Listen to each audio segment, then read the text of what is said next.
Hallo liebe Freunde unseres Kanals, wir haben heute einen Tag frei und ja, morgen ist die große Vertragsunterschrift. Wir werden heute mal ein bisschen Richtung Ostseite der Insel fahren, gucken, ob wir dort Manuel und Monika besuchen können oder ob sie an ihrem Strandcafé sind. Ja, wir werden erstmal zum Pico do Fascio fahren und dann Richtung Ponta del São Lourenço. Wir werden euch auf die Reise mitnehmen, wenn euch gefällt. Ja, lasst ein Like da oder wenn es euch nicht gefällt, lasst auf jeden Fall auch einen Spruch da, damit wir uns ein bisschen verbessern können.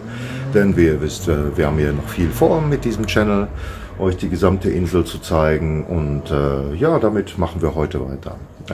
Pico do Fascio und Ponta del São Lourenço. Und dann mal gucken, vielleicht machen wir noch was hinterher. Tja, dann wollen wir mal los. Bis später. Tja, dann wollen wir mal los, ne?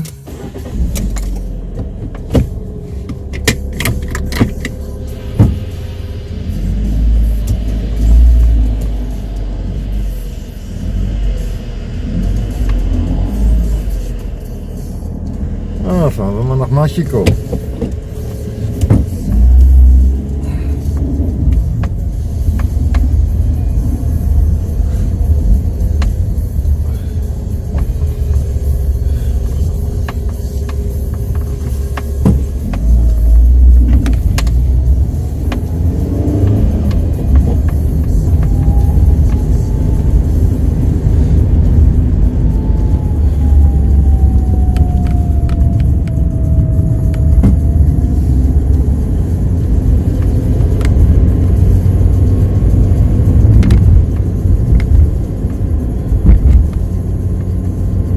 Dass wir heute ein bisschen relaxen.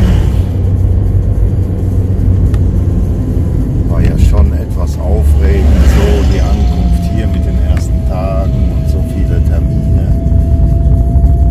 Ja, aber wir haben schon ein klein bisschen was geschafft, schon mal die ersten Beziehungen geknüpft. Zu Händlern und zu Handwerkern und so. Ja, da ist noch viel zu tun, aber ein Schritt nach dem anderen.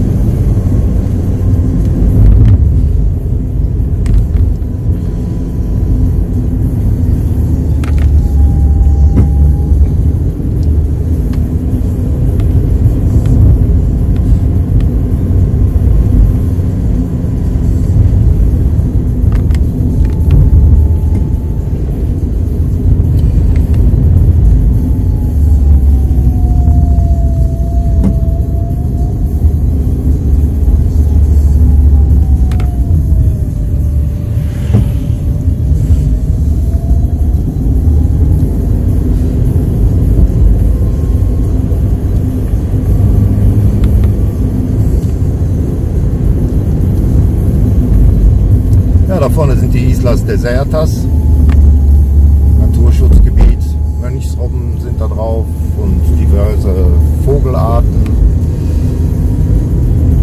Gibt es garantiert auch noch ein Video drüber, aber ich schätze mal, dann werden wir mit einem Katamaran rüberfahren.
Hier ist ein kleines Einkaufszentrum in Gaula.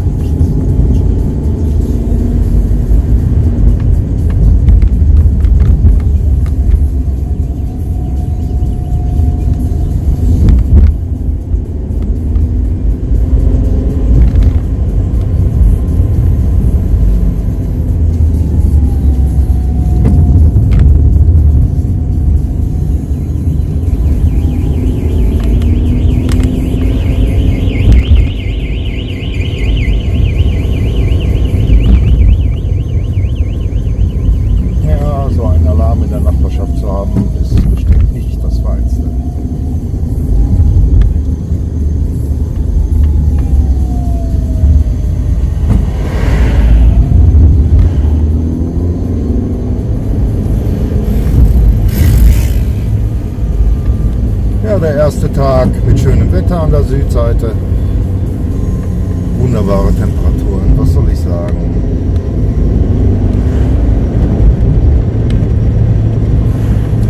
Und das Anfang Oktober. Ich frage lieber nicht, wie gerade das Wetter in Deutschland ist.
Wo sind die PS?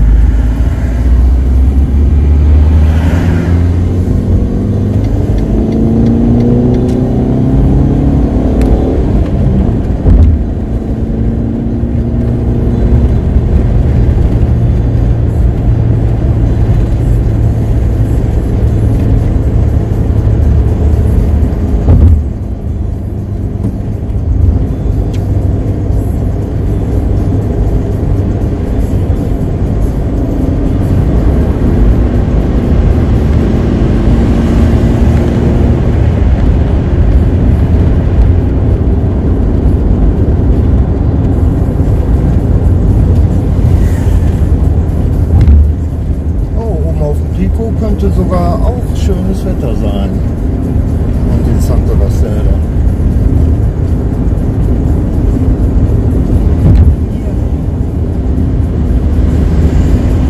Naja, mal gucken, wo wir danach noch so landen.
vorschlagen, wir fahren durch Machiko. Dann seht ihr auch schon mal ein bisschen was von der Oberstadt. Ja, das ist, glaube ich,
Nordseite nicht so schlechtes Wetter ist, könnten wir dann später auch nochmal nach Porto da Cruz. Ach ja, kein Stress, wird spontan entschieden.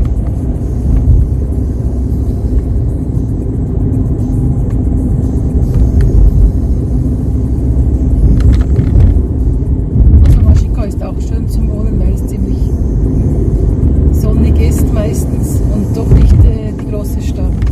Ja, ja, das ist so. Und hat einen Hafen und Aussichtspunkte. Und auch nicht so teuer wie die Hauptstadt natürlich. Ja.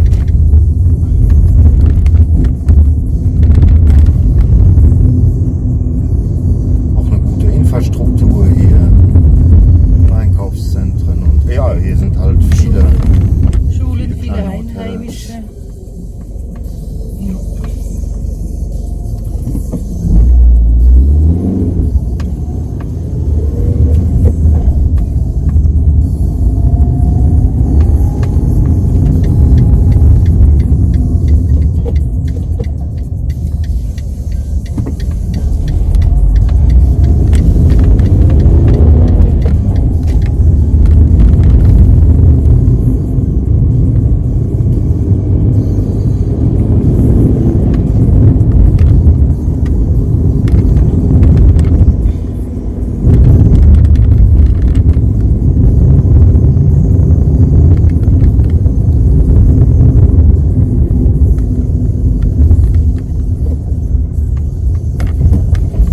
Solche Hooker könnten wir bei uns auch noch installieren an der Straße.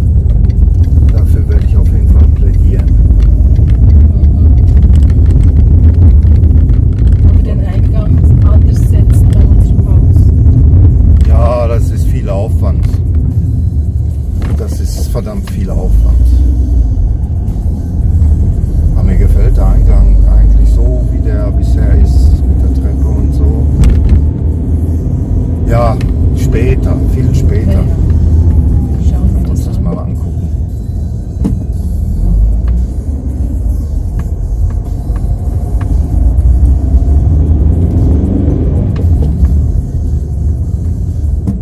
Ja, und wenn wir dann später fest hier wohnen, ja, dann können wir uns an solche Projekte auch mal dran machen, an solche kleinen Teilprojekte. Dann wird ein Abbruchhammer genommen und dann wird er mal geschwungen, ne? Und dann neu verschalt und ja, dann können wir uns was Neues machen.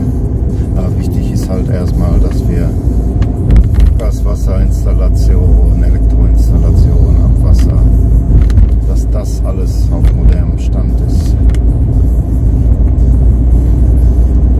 Da sprechen wir dann am Mittwoch um 12 Uhr mit dem Detlef drüber. Es wird bestimmt den ganzen Nachmittag gehen mit ihm. Er ist ja unser Architekt. Wenn er damit einverstanden ist, werde ich seinen Kontakt auch mal hier veröffentlichen. Weil er ist ein echt netter, er ist Deutscher Architekt. Ja, und er wird die Pläne für unser Haus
Aufschlagshafen für Madeira. In Funchal halten eigentlich nur so die großen Touristenschiffe und so. Canisal, da werden wir auch noch mal vorbeifahren. Aber jetzt fahren wir rechts. Pico do Fascio. Pico do Fascio. Der Berg der Fackel. Die allerersten Siedler sind ja, wann war das? Im 14. Jahrhundert, glaube ich, auf dieser Insel gelandet. Und ihr erster Anlaufhafen war eben hier in Machico. Und dann wurden hier auf dem Pico de Fascio wurden Wachen installiert, die dann, sobald fremde Schiffe auf die Insel zukamen, hier oben große Feuer angezündet haben, also Fackeln. Fascio heißt ja Fackel, um die Siedler zu warnen. Früher waren Piraten, ja, ne? Das war die Tagesordnung. Gerade hier im Bereich Nordafrika, Kanaren, Azoren, Madeira, da waren da Piraten die Tagesordnung. Heute muss man halt seine Rechnungen zahlen, es kommt auf dasselbe. Ja. Damals gab es Piraten, heute hast du Steuern zu zahlen. Ja, die Piraten.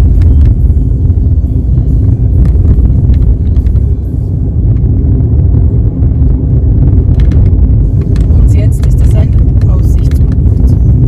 Ja, mit militärischem Funk und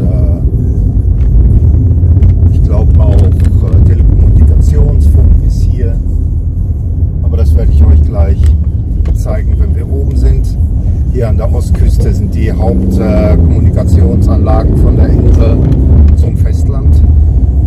Und an dieser Insel gehen auch die Hauptinternetleitungen von Südamerika nach Europa vorbei. Deswegen hat Madeira auch eine hervorragende Internetanbindung. Wieder ein Grund mehr.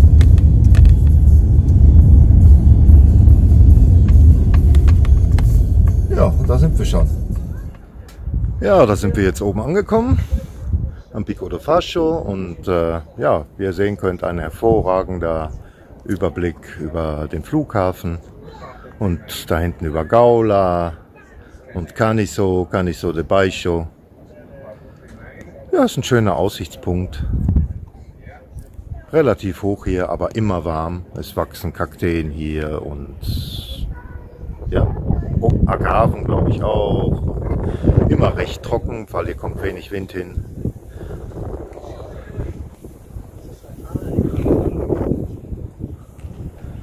Und dort ist Canisal und unter der São Lourenço, die absolute Ostseite der Insel.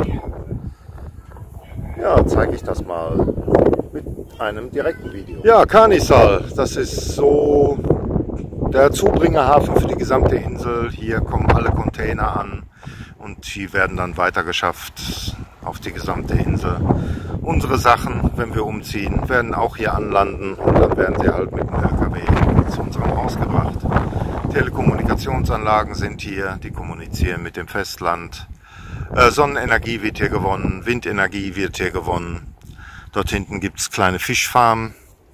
Ja, die Einheimischen haben enorme Proteste gemacht gegen diese Fischfarmen da hinten. Ja, aber ja, die Globalisierung macht halt auch vor dieser Insel nicht halt. Ja. Ja, Pico do Fascio, hä? Pico do Fascio.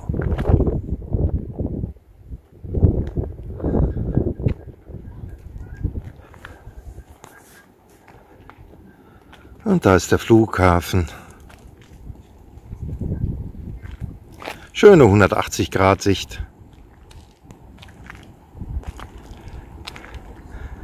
Wir schauen ziemlich genau Richtung Südosten, Richtung Islas Desertas.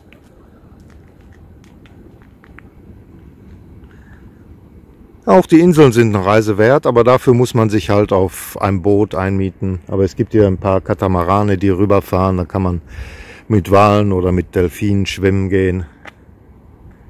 Auf die Insel selber darf man nicht, weil sie unter Naturschutz stehen. Ziemlich viele bedrohte Arten sind dort.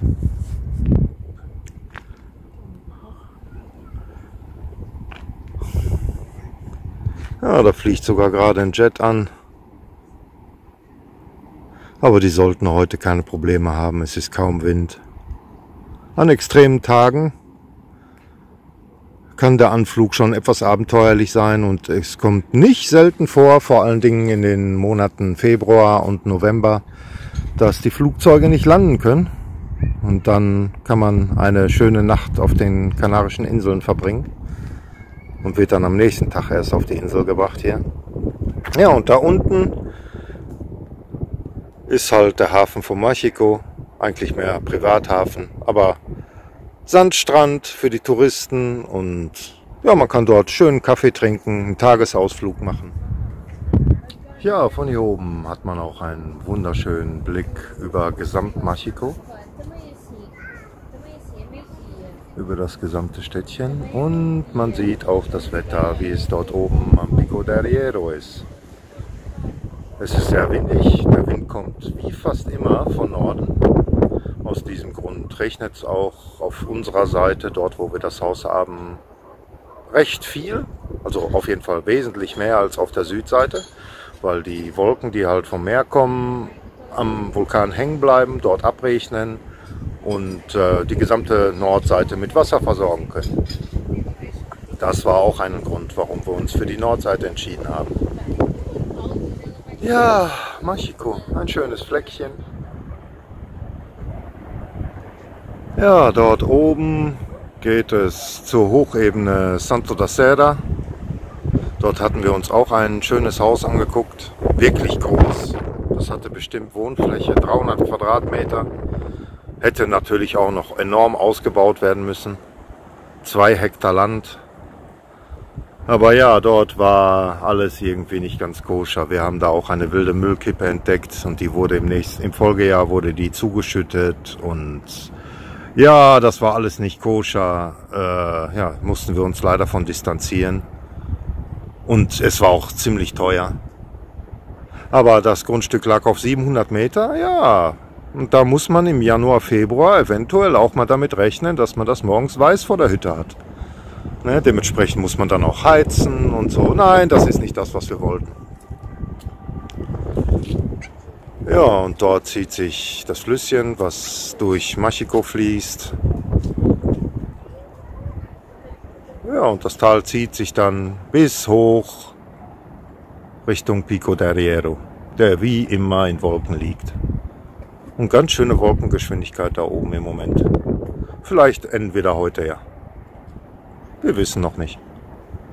Und wir werden jetzt, glaube ich, gleich entweder in diese Richtung fahren oder mal gucken, was dort hinten in Canissa los ist, von Ponta de San Lorenzo.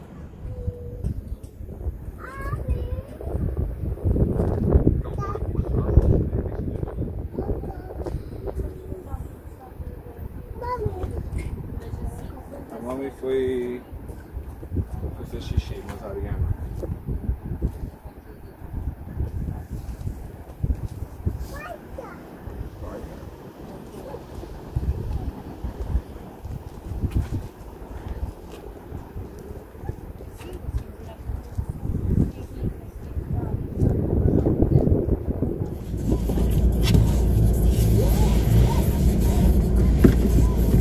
Tja, schauen wir mal nach Canissa, ey.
gerade dran vorbeigefahren sind, das habe ich auch schon im Internet gesehen, sollen in irgendwie 2,5 Hektar sein für 110.000 Euro.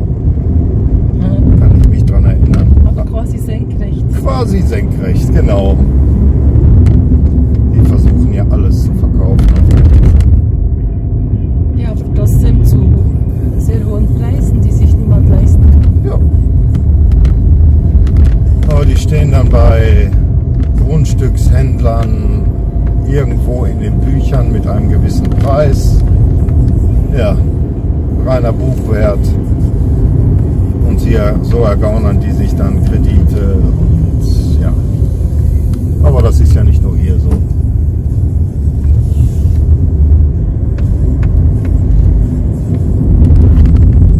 Deswegen sind wir froh, dass wir ein schönes Haus mit Grundstück bekommen haben, zu einem normalen Preis. Ja, war ein relativ kleines Maklerbüro.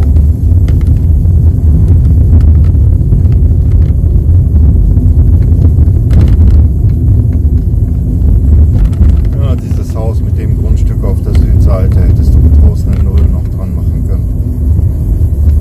Schlimm. Aber ja, Spekulation.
Dummerweise ist da dann natürlich auch mal irgendwann das Ende angekommen.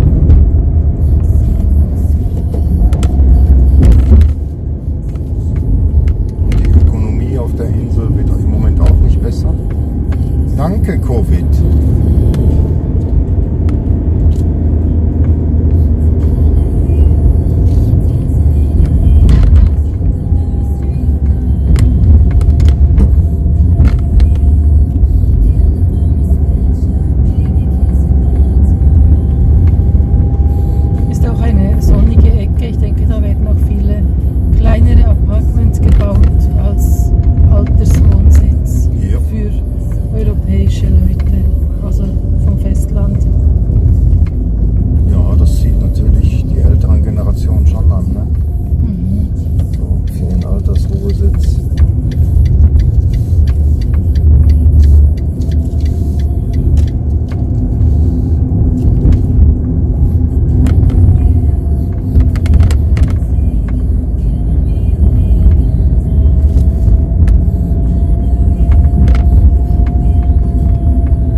Mussolini-Pub.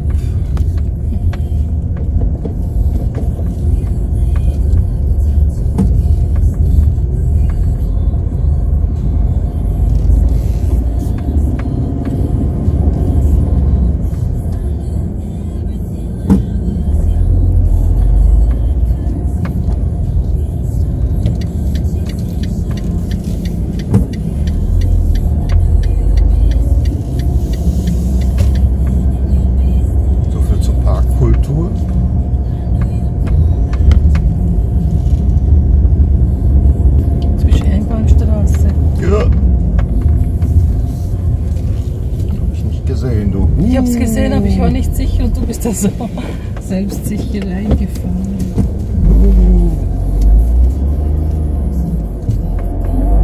Das müssen wir rausschneiden.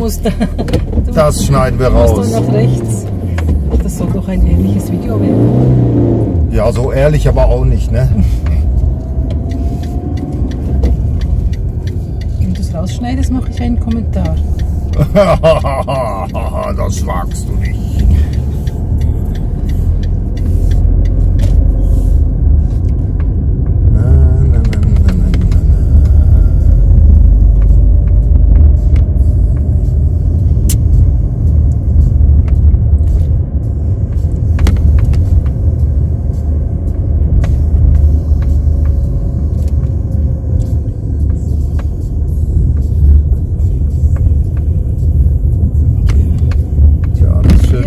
Sackgasse, ne? Und das da heißt auch Sackgasse. Jetzt sind wir am Hafen. Ist halt der Hafen, da geht es nicht weiter. Da kann man sitzen. Centro Civico. Das war es dann schon. Ein schöner Kreisel mit Fischerboot.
Tja.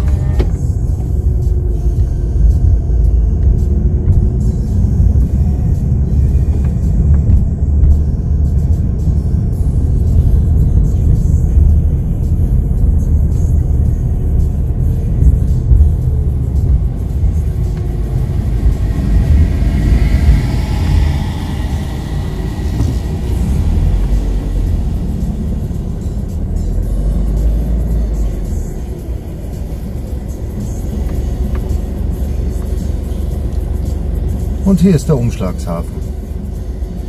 Hier werden unsere Container auch ankommen.